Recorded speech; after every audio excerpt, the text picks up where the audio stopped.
Salmo 78. Nós vamos ler do versículo 1 até o 8. E como é um salmo longo, nós vamos lendo o restante à medida que o tempo for avançando. Então, acompanhe com fé a leitura da palavra do Senhor. Meu povo, escute a minha lei. Dê ouvidos às palavras da minha boca. Abrirei os meus lábios para proferir parábolas. E publicarei enigmas dos tempos antigos. O que ouvimos e aprendemos, o que os nossos pais nos contaram, não o encobriremos a seus filhos. Contaremos à geração vindoura os louvores do Senhor e o seu poder e as maravilhas que fez. Ele estabeleceu um testemunho em Jacó, e instituiu uma lei em Israel, e ordenou aos nossos pais que a transmitissem a seus filhos, a fim de que a nova geração os conhecesse, e os filhos que ainda hão de nascer se levantassem, e por sua vez os contassem aos seus descendentes, para que pusessem a sua confiança em Deus, e não se esquecessem dos seus feitos, mas lhe observassem os mandamentos, e que não fossem como os seus pais, geração obstinada e rebelde, geração de coração inconstante, e cujo espírito não foi fiel a Deus. Amém? Oremos mais uma vez.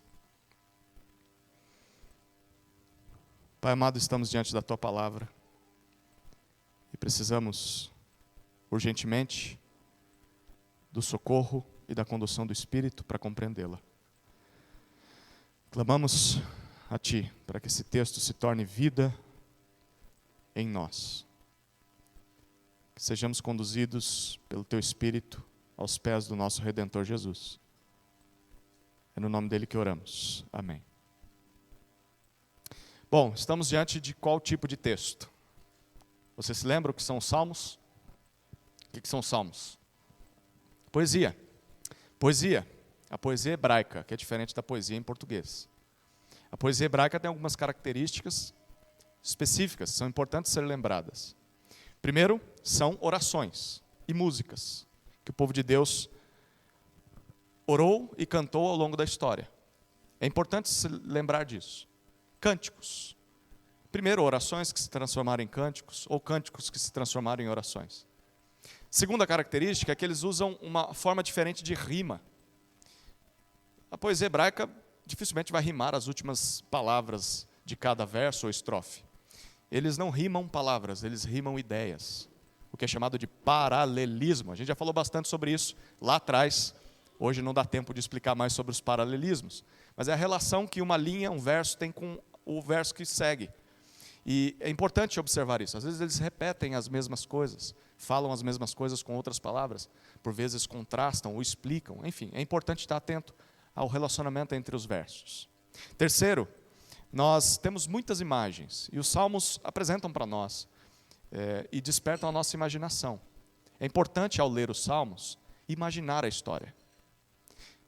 Deus é um Deus que criou a imaginação e a utiliza para a nossa instrução também. Eu acho curioso por que Deus não nos deu um livro de gravuras, né? Um livro com desenhos, imagens. Para muitos de nós talvez seria mais fácil, né? Ter uma história com imagens, com desenhos. Mas Deus não, Ele deu um livro com palavras. Mas palavras que despertam imagens.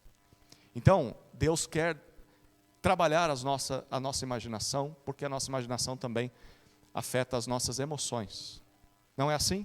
Você se lembra de algo, você imagina algo e isso vai trabalhando o nosso coração. Os salmos principalmente usam muitas imagens e você precisa desenvolver a sua imaginação. Em quarto lugar, nós temos muitas palavras. Esse salmo, 72 versículos, tem muitas palavras. Mas você vai reparar que são poucas ideias. É claro, são ideias importantes, são ideias profundas. Mas o autor, ele não foca tanto nos detalhes mínimos de cada palavrinha que ele coloca. O alvo da poesia é apresentar um quadro geral para nós.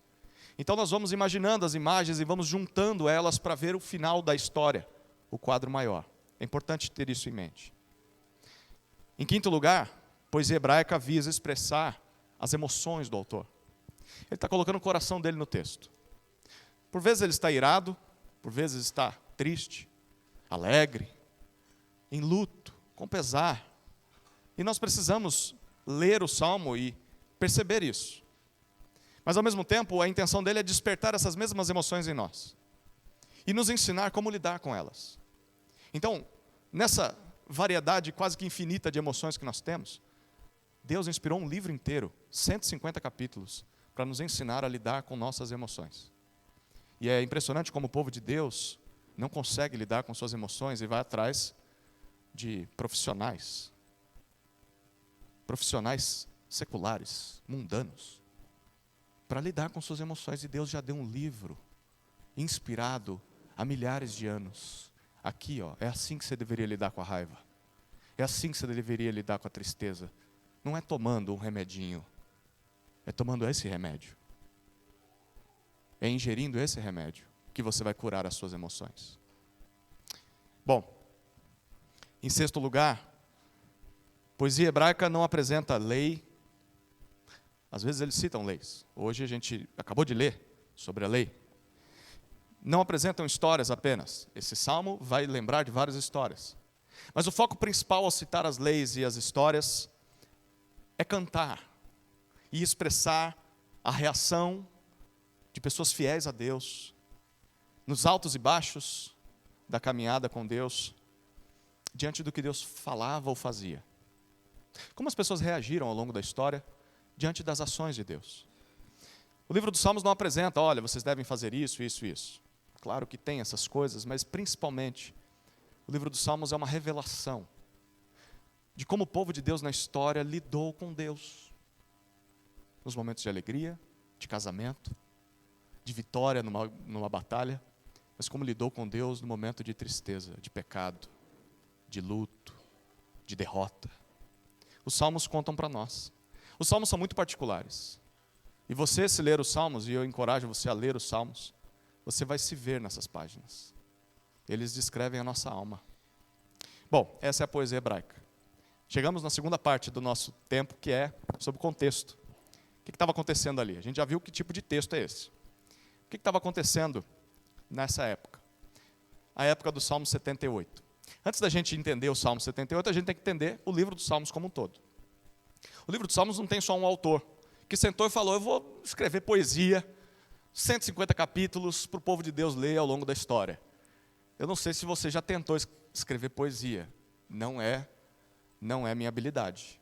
Não é qualquer um que é poeta. Não é fácil escrever poesia. Pode parecer bobo, mas tente sentar para escrever poesia. Escrever uma música, você vai descobrir que não é fácil. O povo de Deus foi cantando e escrevendo e compondo os salmos ao longo da história, desde o comecinho. Há salmos que remontam a Moisés. Começou com Moisés, o povo já cantava alguns cânticos, e aí eles começaram a cantar. E ao longo da história os salmos foram registrados. Então, o livro dos Salmos não começou com 150 capítulos, começou com 2, 3. E aí ao longo do tempo eles foram acrescentando. Era o inário de Israel. O livro em hebraico significa, ou o nome é Sefer Tehillim. Vocês gostam quando falam em línguas, né? Sefer Tehillim. O livro dos louvores. Era o inário de Israel. O inário de Israel. Vem Salmos por causa da tradução do hebraico para o grego. Na Septuaginta, foi chamado de Salmos, que é o conjunto de canções que o povo de Deus cantava ao longo da sua história. Esse formato de 150 capítulos foi compilado, foi organizado, provavelmente depois que o povo volta do cativeiro na Babilônia. Então, o livro dos Salmos, nesse formato, gira em torno de 300 anos antes de Cristo. Antes disso, não tinha 150. Tinha um punhado, mas não um livro organizado. Os salmos eram cantados de maneira avulsa. Mas aí, o povo que volta do cativeiro tem uma decisão. Vamos organizar isso. Precisamos rever o nosso culto, precisamos voltar a cantar os salmos. E eles, então, compõem o livro todo. Eles pegam todo o arquivo que tinham e organizam.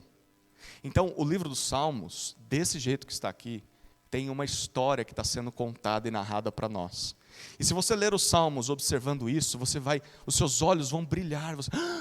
Quando você chega no final do livro, faz todo sentido, porque esse Salmo está justamente aqui.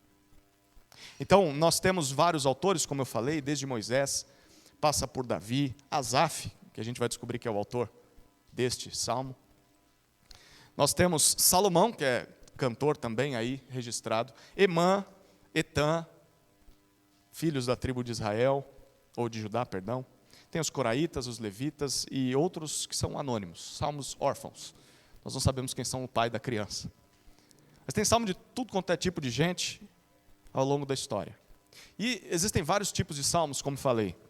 Salmos individuais, em que a pessoa está louvando a Deus sozinha. Ou está convidando o povo de Deus a louvar a Deus junto com ele. Mas ele está falando sozinho. Às vezes ele fala com Deus, às vezes ele fala com o povo. E tem salmos coletivos, em que o povo todo está cantando. O povo todo está falando com Deus e está convidando uns aos outros a louvar ao Senhor. Existem salmos de lamento. Você sabia que tem salmo que nos ensina a lamentar? A nossa cultura, até evangélica, diz que a gente não deve lamentar. É tudo triunfo, é tudo glória, é tudo louvor. Mas e os dias em que a alma não está bem? Os salmos nos ensinam a lamentar. Há muitos salmos de lamento.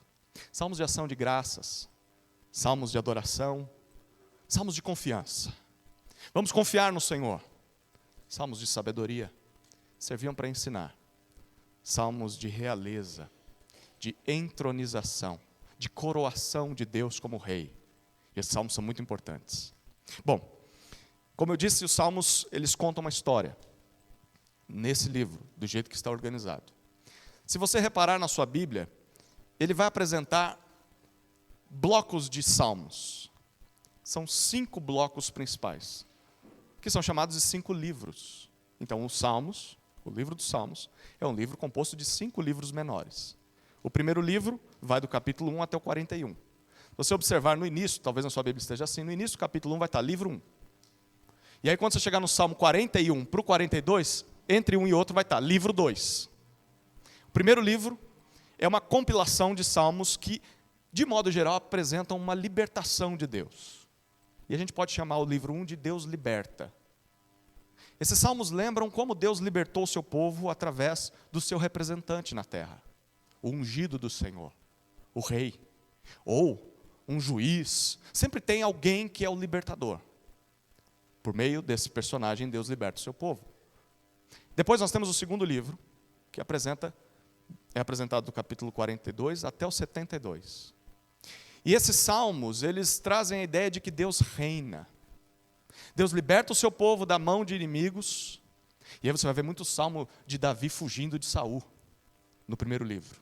Já no segundo, traz à memória aquele momento em que Davi já não precisa mais se esconder de Saul. Saul já foi morto.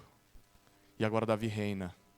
Esse é um período de salmos alegres, festivos, de vitória contra os inimigos.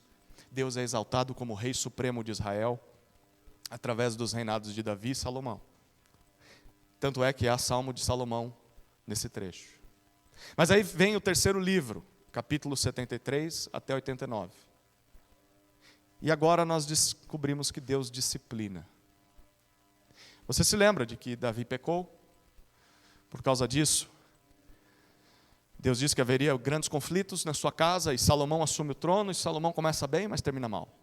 E o reino é dividido por causa de Salomão.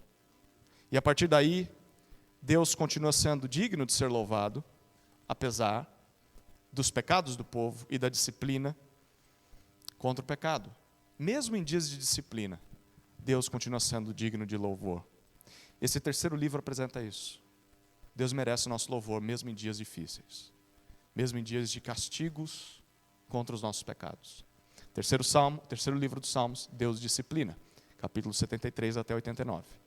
Depois a gente tem o quarto livro. Deus sustenta. Deus sustenta o seu povo. Salmo 90 até Salmo 106. Nesse trecho nós percebemos que Deus foi o refúgio e o sustento do seu povo mesmo no exílio. Aqui nós vamos ver descrições do povo já na Babilônia.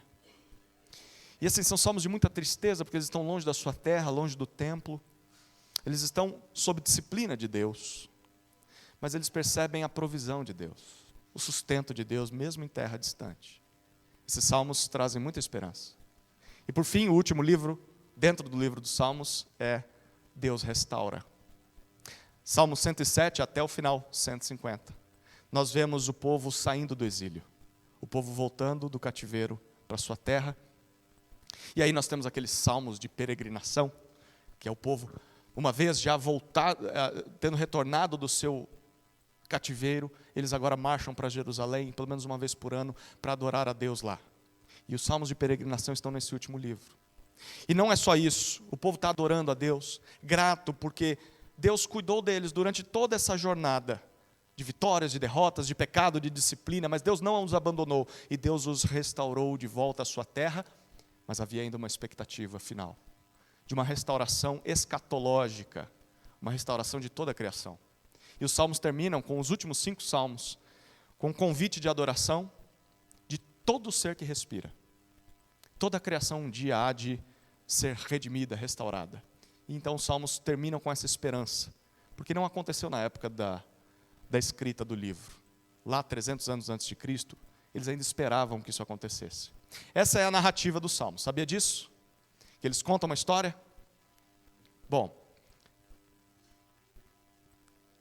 o Salmo 78 está em qual livro? No livro número 3. É um livro que apresenta, então vou lembrar os 5 livros, tá? Primeiro livro, Deus liberta. Segundo livro, Deus reina. Terceiro livro, Deus disciplina. Depois, Deus sustenta e Deus restaura. Deus disciplina. O Salmo 78 está num contexto em que o povo está sofrendo o castigo de Deus por seus pecados. Mas ainda assim Deus continua sendo digno de ser louvado, porque Ele está disciplinando o seu povo, e isso é marca de que Ele não abandonou o seu povo. O seu povo foi infiel à aliança, mas Deus continua fiel. Isso muda tudo de como nós lemos o Salmo 78. Como o Salmo 78 começa? Volte seus olhos aí para ele. Hã?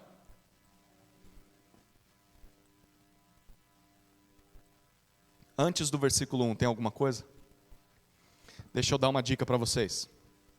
O título que talvez esteja em negrito na sua Bíblia, não é o título do Salmo. É um título das nossas casas de publicação, dos editores da Bíblia em português. O subtítulo que está em itálico, itálico é a letrinha caída, né?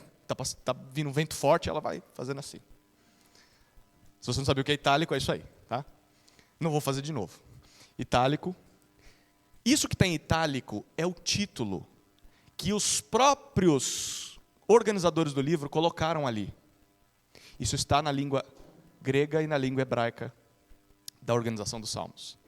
Então, o primeiro título, legal, ajuda a gente a ter uma visão geral dos editores em português. Mas, se você quer saber realmente quem é o autor do Salmo, ou sobre o que o Salmo fala, é o subtítulo, o que está em itálico. O nosso subtítulo diz que esse Salmo é o quê? Salmo, antes de falar que é de Asaf, didático. Salmo didático. Isso já diz muita coisa. O que isso significa? Em hebraico, a palavra é maskil. Maskil significa um poema para meditação. Não dá para ler o Salmo 78 com pressa. Você tem que ler com calma. É para instrução. 72 versículos tem que ler com calma mesmo, né? Lê com calma. Você precisa pensar sobre o que está lendo. Também é chamado de Salmo de sabedoria. Era usado para a instrução do povo de Deus. Quando o povo se reunia, ele era usado para o ensino. É um salmo de ensino. Segundo, o subtítulo ainda diz para nós que é um salmo didático de quem? De Asaf. Sabe quem foi Asaf? Asaf foi o ministro de louvor de Davi. Foi o Rafael Prearo, lá da época de Davi. Asaf foi aquele que organizou os salmos naquela época, não o livro todo, mas ele foi o responsável por dirigir o culto e os louvores do povo de Israel na época de Davi. E os seus descendentes também fizeram a mesma coisa. Então a gente não sabe se é do próprio Asaf ou se são dos descendentes de Asaf. mas remonta àquela época de Davi. E é interessante que você vai descobrir que o Salmo termina falando de Davi. Não conta a história além de Davi. Então é bem possível que tenha sido Asaf mesmo que escreveu. Muito bom, uma vez que a gente está diante disso, a gente pode olhar para o Salmo, principalmente os versículos 1 e 2. Qual que é o ambiente em que esse Salmo está sendo cantado, ensinado? Com quem Asaf está falando? Ele começa dizendo, meu povo, escute a minha lei, dê ouvidos às palavras da minha boca. Abrirei os meus lábios para proferir parábolas e publicarei enigmas dos tempos antigos. Nós estamos diante de uma reunião solene.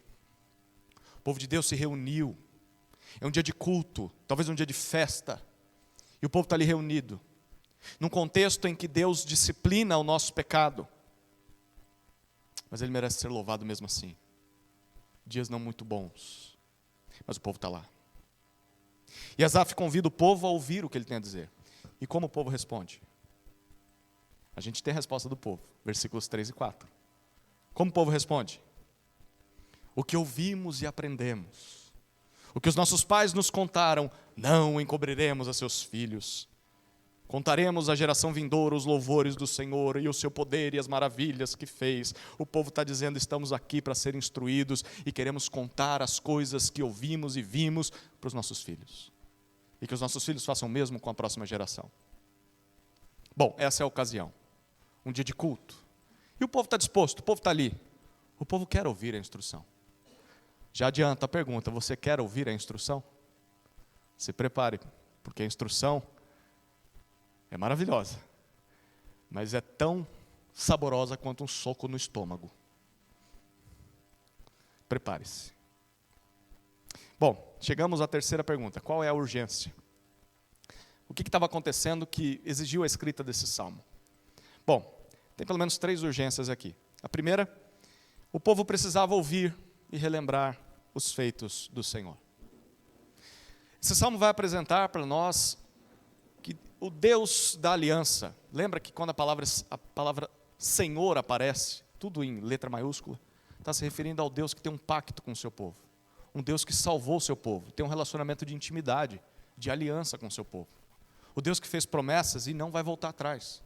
Mesmo que o povo peque, haverá disciplina, mas Deus não vai abandonar o seu povo. Então, o povo precisa ouvir e relembrar os feitos do Deus da aliança, do Deus que os salvou. Como Deus os libertou, como Deus proveu para eles, como Deus teve misericórdia, mas também esse salmo vai mostrar como Deus disciplinou o seu povo.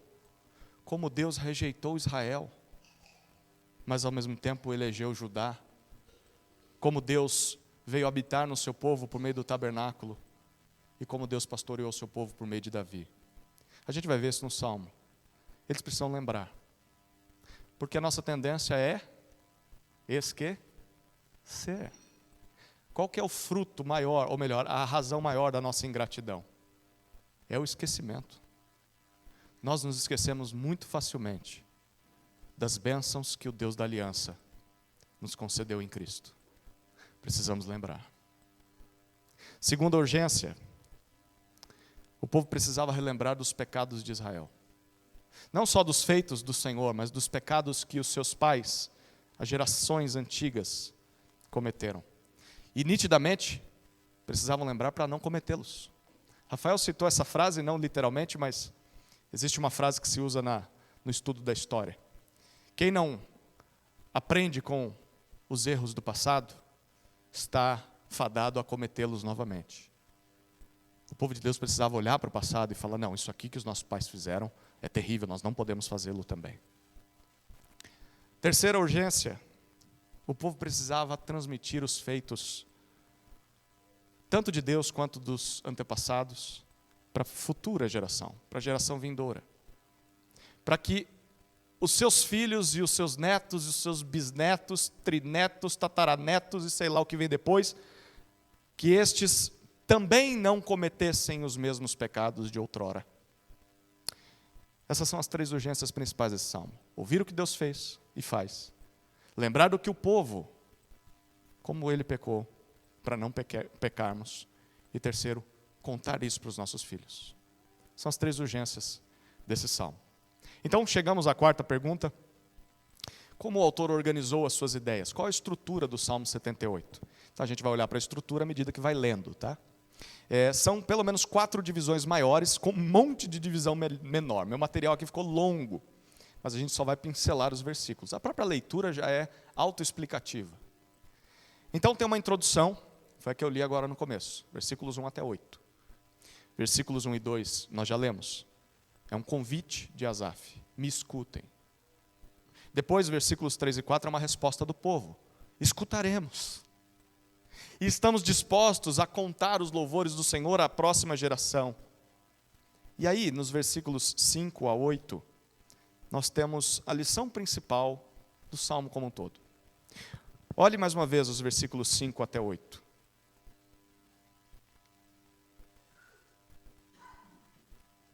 É bem possível que esse trecho tenha sido falado não pelo povo, mas pelo próprio autor, Asaf. Depois da resposta do povo, nós queremos te ouvir. Queremos contar os feitos de Deus para os nossos filhos. Então ele diz, ele, o Senhor, estabeleceu um testemunho em Jacó, e instituiu uma lei em Israel, e ordenou aos nossos pais que os transmitissem a seus filhos, a fim de que a nova geração os conhecesse, e os filhos que ainda hão de nascer se levantassem, e por sua vez os contassem aos seus descendentes. Olha o versículo 7. Para que pusessem a sua confiança em Deus, e não se esquecessem dos feitos de Deus, mas lhe observassem os mandamentos.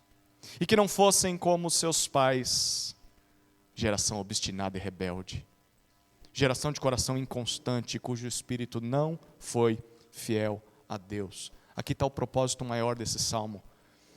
Deus deu sua lei a nós, ao povo de Deus, ao povo de Israel, para que o povo transmitisse essa lei à próxima geração, para confiar em Deus, para se lembrar de Deus e não serem rebeldes como os seus pais. Então você já sabe o tom de como vai ser o salmo. Os feitos de Deus e os pecados do povo. Ele vai trabalhando sempre nessa dobradinha. O povo não merece o amor de Deus, não merece as bênçãos de Deus, mas Deus continua sendo bom com o seu povo, mesmo na disciplina. Então você tem a maior parte do salmo, segunda parte. Vai dos versículos 9 até 55. É uma narrativa. Ele vai lembrando da história de Israel. Uma narrativa cíclica, que vai andando em círculos. Então ele vai e volta, vai e volta. É uma coisa que se repete ao longo de toda a história. Deus salva o seu povo se rebela contra ele. Deus age em favor do povo, o povo se rebela. E assim, as histórias citadas nesses versículos remontam à ideia do povo no deserto, peregrinando durante 40 anos. Então nós vamos ler as pequenas divisões desse trecho longo. A primeira está dos versículos 9 até 16. Deus libertou o povo da escravidão ao Egito, com prodígios e maravilhas. Olha os versículos 9 até 16. Os filhos de Efraim, Efraim é uma referência a Israel também. Os filhos de Efraim, embora armados com arcos, bateram em retirada no dia do combate. Não guardaram a aliança de Deus. Não quiseram andar na sua lei. Esqueceram-se das suas obras e das maravilhas que lhes havia mostrado. Olha o que Deus fez. Deus fez prodígios na presença de seus pais, na terra do Egito, no campo de Zoan. Dividiu o mar e os fez passar por ele. Fez parar as águas como um montão. Durante o dia os guiou com uma nuvem e de noite com um clarão de fogo. No deserto fendeu rochas e lhes deu de beber abundantemente, como de abismos. Da pedra fez brotar torrentes. Fez manar água como rios. Olha que interessante. Se o propósito do Salmo é transmitir a lei de Deus para a próxima geração, ele já começa dizendo que Efraim, o povo do norte, não cumpriu esse propósito. Mesmo diante dos milagres no Egito, mesmo diante dos milagres quando Deus os tirou, abrindo o Mar Vermelho, depois de jogar pragas sobre o Egito, vencendo o Egito, até levá-los ao Sinai, no caminho Deus deu água da pedra, fez jorrar como rios que surgiam da pedra. Olha os milagres de Deus. Mas olha o que acontece em seguida. Versículos 17 até 22. Mas ainda assim, continuaram a pecar contra ele. E se rebelaram no deserto contra o Altíssimo. Tentaram a Deus no seu coração, pedindo alimento que lhe fosse do gosto. Falaram contra o Senhor, dizendo: será que Deus pode preparar-nos uma mesa no deserto? É verdade que ele feriu a rocha e dela manaram águas, transbordaram as torrentes, mas será que ele pode dar-nos pão também? Ou fornecer carne para o seu povo? Ouvindo isto, o Senhor ficou indignado. Acendeu-se fogo contra Jacó e também se levantou o seu furor contra Israel, porque não creram em Deus, nem confiaram na sua salvação.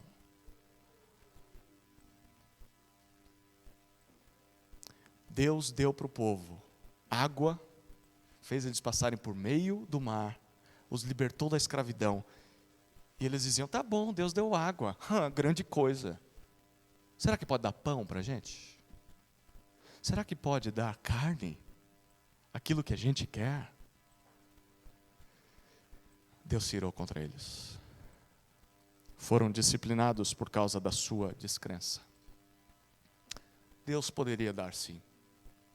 A questão não é essa. A questão é eles duvidarem e questionarem se daria. Chegamos à terceira parte dessa narrativa maior. Versículos 23 a 31. Deus deu pão e carne para eles. Mas também deu disciplina para os descrentes. Olha o que diz nos versículos 23 a 31. Mesmo assim, deu ordens às nuvens e abriu as portas dos céus. Fez chover maná sobre eles, para alimentá-los, e lhes deu cereal do céu. Todos comeram o pão dos anjos, não da padaria que a gente comeu agora, da padaria celestial. Ele enviou-lhes comida à vontade. Fez soprar no céu o vento do oriente, e pelo seu poder conduziu o vento do sul. Também fez chover sobre eles carne, como poeira, e aves numerosas como a areia do mar. Fez com que caíssem no meio do arraial deles, ao redor de suas tendas. Então comeram e se fartaram a valer, pois lhes fez o que desejavam. Porém, não reprimiram o apetite, ainda tinham o alimento na boca, quando se levou contra eles a ira de Deus. E entre os seus mais robustos semeou a morte, e prostrou os jovens de Israel. Ainda ouvindo, apesar de ouvir a desconfiança do povo, a descrença do povo, será que pode dar pão e carne? Deus deu. Lembre de Asaf ensinando o seu povo: não cometam os mesmos pecados dos seus pais. Observem como Deus trata o seu povo. O povo não merecia, mas Deus deu. E deu de forma milagrosa, deu o pão que caiu do céu, o maná. Era como, não dá para falar neve, né? Porque a gente não conhece a neve, mas eles pegavam isso que caía, amassavam, viravam uma farinha, e eles conseguiam fazer pão. Não é que caiu pão direto, já feito, né? Mas também Deus não só deu pão para eles. Deus também deu carne, codornizes. Vieram do Oriente. Um monte de ave caía no colo deles. Faltava cair assada já, né? Aquele franguinho assado. E o texto diz que, bom, ok, Deus deu o que eles pediram, mas aqueles mais rebeldes não tiveram nem tempo de engolir o primeiro pedaço. Ainda não tinham sido satisfeitos, veio a ira de Deus. E ele prostrou todos eles, todos os rebeldes. A narrativa em Êxodo diz que Deus matou os rebeldes. Deus deu, mas Deus disciplinou também. Depois tem o quarto movimento aqui nesse primeiro bloco maior. Versículos 32 até 39. Deus lhes tratou com misericórdia, mais uma vez, apesar do seu pecado e descrença, e uma adoração hipócrita. Olha o que dizem os versículos 32 a 39. Apesar de tudo isso, continuaram a pecar, e não creram nas maravilhas de Deus. Por isso, Ele fez com que os seus dias se dissipassem num sopro, e os seus anos em súbito terror. Quando os fazia morrer, eles o buscavam, arrependidos, procuravam Deus, lembravam-se de que Deus era a sua rocha, e o Deus Altíssimo, o seu Redentor. Lisonjeavam-no, porém, de boca, e com a língua lhe mentiam, porque o coração deles não era firme para com ele, nem foram fiéis à sua aliança. Ele, porém, que é misericordioso, perdoa a iniquidade e não destrói, muitas vezes desvia sua ira e não desperta toda a sua indignação. Lembra-se de que eles são simples mortais, vento que passa e não volta mais. Apesar de tudo que Deus fez pelo povo, eles continuaram a pecar e a não crer nas maravilhas de Deus. Por isso foram disciplinados. E aí eles buscavam a Deus só na hora da dificuldade. Quando o pneu do carro furava, iam atrás do estepe. Mas depois o abandonavam. Era uma adoração, sim, mas fingida, falsa, hipócrita, só com os lábios. O coração estava longe de Deus. Mas o texto termina nos versículos 38 e 39 dizendo que mesmo assim ele não deixou de perdoá-los. Ele demora para derramar a sua ira, e quando derrama, não derrama toda, porque ele não quer exterminar o seu povo. Que Deus é esse? Então, ele termina esse primeiro bloco maior com os versículos 40 a 55. Lembrando mais uma vez de que Deus libertou o povo do Egito e os colocou na terra prometida. Olha os versículos 40 a 55. Quantas vezes se rebelaram contra ele no deserto, e nos lugares áridos lhe causavam tristeza. Tornaram a pôr Deus à prova, ofenderam o Santo de Israel, não se lembraram do poder dele, nem do dia em que os resgatou do adversário, de como no Egito ele operou os seus sinais e os seus prodígios no campo de Zoã, e transformou em sangue os rios deles, para que das suas correntes não bebessem.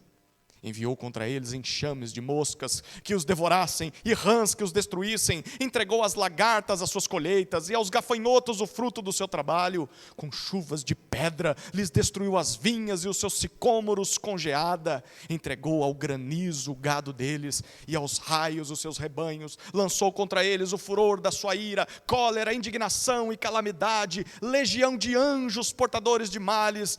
Deu livre curso à sua ira. Não poupou da morte a alma deles, mas entregou a vida deles à peste. Matou todos os primogênitos no Egito, as primícias do vigor nas tendas de Cã. Fez sair o seu povo como ovelhas, e o guiou pelo deserto como um rebanho. Dirigiu-o com segurança, e não tiveram medo, ao passo que o mar submergiu os seus inimigos. Levou-os até a sua terra santa, até o monte que a sua mão direita adquiriu. Da presença deles expulsou nações, cuja região repartiu com eles por herança, e nas suas tendas fez habitar as tribos de Israel.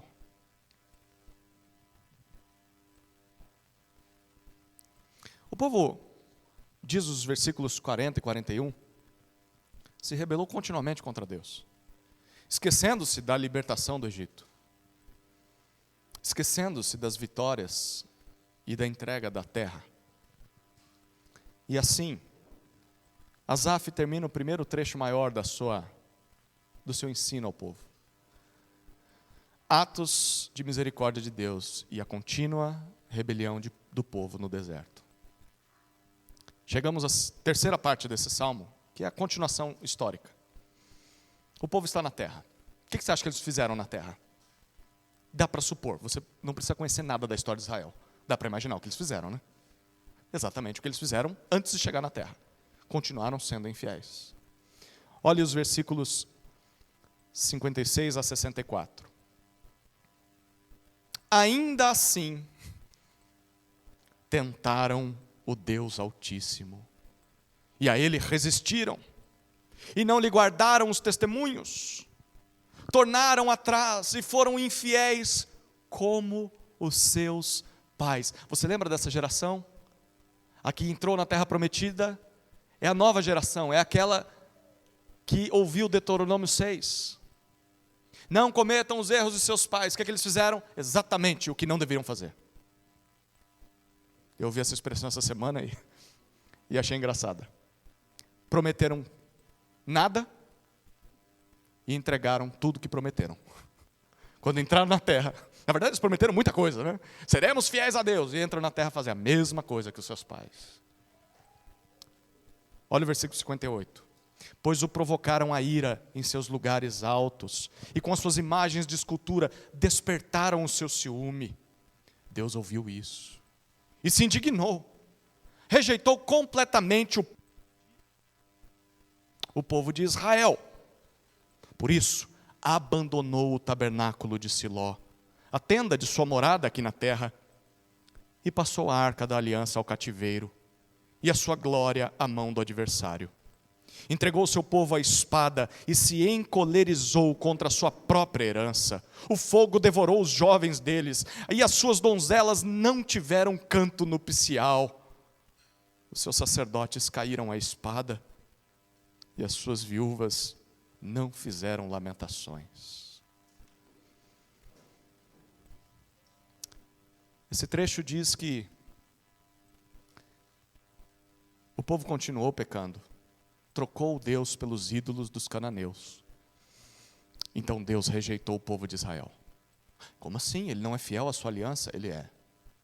Lembra que nessa época o povo já tinha se dividido. Reino do norte, reino do sul. Israel, ou Efraim, é uma referência ao reino do norte. O reino do norte está rejeitado. Deus vai continuar trabalhando no seu povo, com o reino do sul. Mas o reino do norte, Siló, onde ele tinha escolhido para ser o local do tabernáculo, ele rejeitou. E por isso entregou o seu povo nas mãos dos seus inimigos.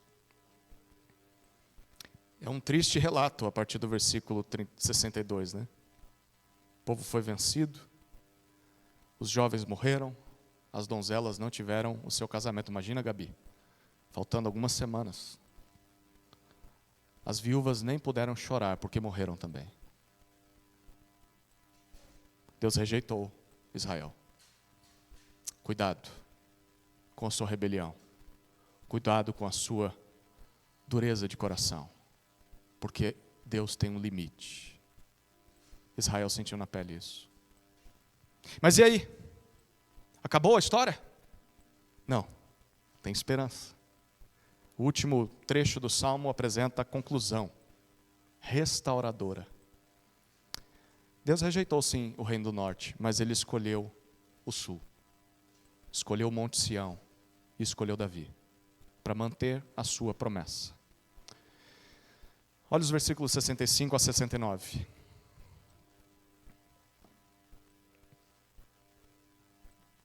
Então, o Senhor despertou como de um sono, como um valente que grita excitado pelo vinho. Fez recuar a golpes os seus adversários e os entregou a perpétuo desprezo. Além disso, rejeitou a tenda de José e não elegeu a tribo de Efraim. Pelo contrário, escolheu a tribo de Judá, o Monte Sião, o que ele amava. E construiu o seu santuário durável como os céus e firme como a terra, e estabeleceu para sempre. Bom, o salmista responde à questão: se Deus rejeitou Israel, o que será do seu povo? Não, ele escolheu Judá. Um povo pequeno, o remanescente, para em Judá habitar para sempre. Deus castigou aqueles que castigaram o seu povo. Apesar de ter rejeitado o reino do norte, escolheu o Monte Sião, em Judá, no sul, onde fica Jerusalém, para ali construir o seu santuário, para ali habitar entre o seu povo. Mas tem uma segunda coisa que Deus fez, e é o final do Salmo, versículos 70 a 72. Também escolheu o seu servo Davi, e o tirou do aprisco das ovelhas, do cuidado das ovelhas e suas crias, para ser o pastor de Jacó, seu povo, e de Israel, sua herança. E ele os apacentou segundo a integridade do seu coração, e os dirigiu com sábias mãos. Deus escolheu Davi para, a partir de Davi, pastorear o seu povo. Curioso, né? Deus tirou Davi do cuidado de ovelhas, literais. Ele era pastor de ovelhas. Um trabalho que não era digno naquela época. Deus tirou ele do rebanho do seu pai, para entregar o rebanho do pai em suas mãos. Para que Davi pastoreasse o seu povo, e Davi fez isso bem. Teve os seus tropeços, os seus vacilos, mas o Salmo diz no versículo 72 que ele fez isso com integridade e com sabedoria. Essa é a história que Asaf quer lembrar, ou os descendentes de Asaf querem lembrar aos seus ouvintes. Lembrem-se dessa história. Não se esqueçam dessa história. Qual seria a grande ideia? Qual seria a mensagem principal desse salmo? Como resumir 72 versículos? Belo desafio, né? Conseguiu, Eloá? Cadê a Milena? Não está aí, né? Sempre são as duas, né, Rafael? Mas eu sei que você está pensando, como a gente resume essa história? Bom, eu vou propor uma grande ideia aqui. O povo do Senhor deve relembrar suas obras de redenção. O povo do Senhor deve relembrar suas obras de redenção e contá-las à próxima geração, a fim de não cometer os pecados de seus pais e se esquecer do Deus que os salvou. Vou repetir. O povo do Senhor deve relembrar suas obras de redenção e contá-las à próxima geração, a fim de não cometer os pecados de seus pais e se esquecer do Deus que os salvou. Como esse texto se relaciona com a redenção em Cristo? É a nossa sexta pergunta sobre teologia bíblica. Bom, se você reparou bem, nos versículos 12 até 16 e dos versículos 42 a 53, tem uma história que é contada aqui, duas vezes. A história do Êxodo. Para esse salmo, o Êxodo é muito importante. O que é o Êxodo? Deus libertando o seu povo das mãos da escravidão ao Egito, e com mão poderosa os conduzindo até o Monte Sião, onde ele entrega para eles a lei, os 10 mandamentos. E no meio de tudo isso tem a celebração da Páscoa, lembra disso? Para o povo de Deus, essa história é um marco da salvação que Deus lhes oferece. E esse salmo cita isso duas vezes, é o ponto alto da redenção de Israel. Então Deus entrega a sua lei ao povo, eles têm a Páscoa para lembrar dessa salvação, e apesar dos desvios e das disciplinas, Deus se manteve fiel a Judá. O reino do norte ele rejeitou. E deu a sua presença para o povo, deu o santuário, deu um pastoreio, deu Davi para reinar sobre eles. Mas você sabe que a história que se seguiu foi de mais desvio, de mais rebeldia. Depois de Davi, o povo, Salomão mesmo falha, todos os reis e o povo também segue esse caminho, o reino do norte segue esse caminho, o reino do sul segue esse caminho de desobediência. A disciplina vem sobre Judá. Eles são exilados para a Babilônia e lá não podem mais ter o seu rei. Lá eles agora devem se submeter a outros reis, reis cruéis. Não tem mais um descendente de Davi no trono. Só tinha a promessa. A promessa de que um dia eles teriam um rei perfeito. A promessa de que um dia eles voltariam à terra. Um dia Deus se manifestaria novamente a eles. Isso se cumpriu, não se cumpriu? Com a chegada do Messias, Jesus Cristo, aquele por meio de quem Deus cumpre as suas promessas. Como Paulo diz em 2 Coríntios 1:20, sejam quantas forem as suas promessas, em Jesus temos o amém. Em Jesus temos o cumprimento das promessas de Deus. Jesus cumpre todas as promessas que Deus fez ao seu povo. A aliança que fez com Judá é cumprida em Cristo. Jesus foi a manifestação da presença de Deus entre os homens. João 1,14 diz isso. E o verbo se fez carne e habitou entre nós. Tabernaculou, fez o seu templo, a sua morada entre nós. E ele fez isso lá em Sião, em Jerusalém. E por meio de Jesus, Deus pastoreia o seu povo perfeitamente. Lembra em João 10, quando Jesus diz, eu sou o bom pastor. Davi não conseguiu pastoreá-los do jeito que deveria. Nenhum outro dos seus descendentes, mas surgiu o descendente de Davi perfeito, Jesus Cristo, que é o bom pastor. E Deus fez isso não sem castigo. Lembra que o Salmo disse que Deus demora para derramar sua ira? Mas chega uma hora em que a ira é derramada. Deus foi segurando, como uma taça que vai sendo preenchida com o furor da sua ira. E Ele vai mais um pouquinho, e mais um pouquinho, mais um pouquinho, até que chega uma hora em que ela transborda. E ela transbordou. A ira de Deus transbordou, mas não sobre o seu povo. A ira de Deus transbordou sobre o seu Filho, naquela cruz. Toda a maldição que a lei exigia que o povo sofresse. Porque o povo foi infiel, foi rebelde, obstinado, duro de coração. Eles mereciam destruição, não mereciam bênçãos. Mas na cruz, Jesus toma toda a maldição que nós merecíamos, para que pudéssemos experimentar apenas as bênçãos da aliança. É isso que Gálatas 3 diz para nós. Quero que você abra sua Bíblia rapidamente. Gálatas capítulo 3. Gálatas capítulo 3. Versículos 13 e 14.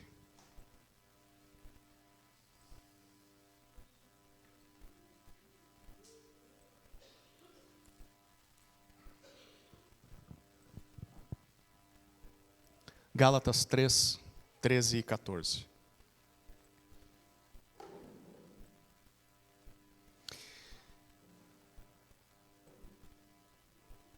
Cristo nos resgatou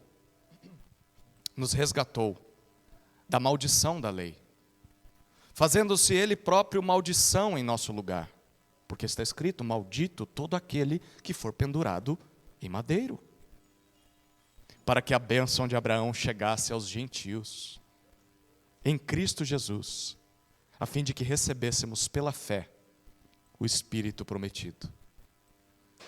Maldito todo aquele que não cumprir as palavras dessa lei. Maldito todo aquele que for pendurado em um madeiro, era o que a lei dizia. Todo o povo de Israel merecia a maldição. E se o povo de Israel merecia a maldição, imagina a gente, que nem em Israel nascemos. Todos nós merecíamos. Éramos por natureza filhos da ira. Mas Jesus tomou sobre si toda a maldição. Naquelas 3 horas de trevas sobre toda a terra. Antes de dizer, está consumado. Pai, nas tuas mãos entrego o meu espírito. Tudo foi pago. O que resta para nós agora? Apenas bênção. Não resta mais castigo. Não resta mais ira. Não resta mais inferno. Só bênção. Só perdão. Só graça. A gente chega ao final do salmo. Ou melhor, ao final do nosso estudo. O que Deus espera de nós diante desse salmo? Quais são as aplicações para nós? Eu proponho 3. Primeiro, relembre os feitos salvíficos do Senhor. Nós precisamos lembrar, queridos, a história de redenção. Talvez você esteja cansado. Poxa, de novo essa história. Mas de novo ter que lembrar do que Jesus fez na cruz. O que é isso? O que dá vida aos nossos corações é o Evangelho. Nós precisamos lembrar. Lembrar junto com o povo de Deus. O povo estava junto aqui. O Salmo 78 é um salmo para ser cantado junto. Em uma reunião solene. É junto com o povo de Deus que você lembra dos atos salvíficos de Deus. Porque se você viver sozinho, dentro da sua casa, dizendo, eu não preciso de igreja. O YouTube vai me pastorear. Eu tenho pregadores muito melhores do que meu pastor. E realmente tem na internet. Mas tem uma coisa que você não tem na internet. Tem uma coisa que você não tem na sua casa. A reunião solene. Pessoas de carne e osso, pessoas reais. Famílias, crianças, adultos, idosos. Pessoas que estão tentando caminhar nessa vida de fé, sem abandonar o Senhor. E o povo de Deus precisava fazer isso. Nós precisamos, junto com o povo de Deus, e estar atento a esse ensino. Por favor, existe alguém aí para falar sobre a lei de Deus, para nos lembrar sobre os feitos de Deus? Quão triste é uma igreja que não tem. Quão triste é uma igreja que não tem mestres. Mas quão tristes é pior do que isso, é uma igreja que tem mestres, mas que não valoriza o ensino que lhe é dado. O povo diz, queremos ouvir, Asaf. Estamos aqui para ouvir. Queremos não só ouvir, mas passar isso para os nossos filhos. Sejamos esse povo que relembra. E que quando ouve, valoriza. Porque tem uma segunda aplicação. Relembre a rebeldia dos nossos pais, para não imitá-los. Deixa eu dizer, talvez você esteja hoje fazendo algo parecido com o que Israel fez. São tantos pecados que foram citados nesse salmo que assim a gente não conseguiria nem alistá-los. Mas talvez você, na leitura, falou, eu estou nessa área. Eu estou errando aqui. Eu estou errando aqui. E sabe o que Deus tem para dizer para você? Se arrependa. Porque você não sabe até onde Deus vai deixar a corda. Vai chegar uma hora em que Ele vai cortar a corda. Cuidado com o coração obstinado. Cuidado com a rebeldia. Arrependa-se. Não cometa os pecados de Israel. Nós precisamos lembrar dos erros do passado para não cometê-los novamente. Última aplicação. É o propósito desse salmo. Transmita tudo isso à próxima geração. Esse é o nosso trabalho.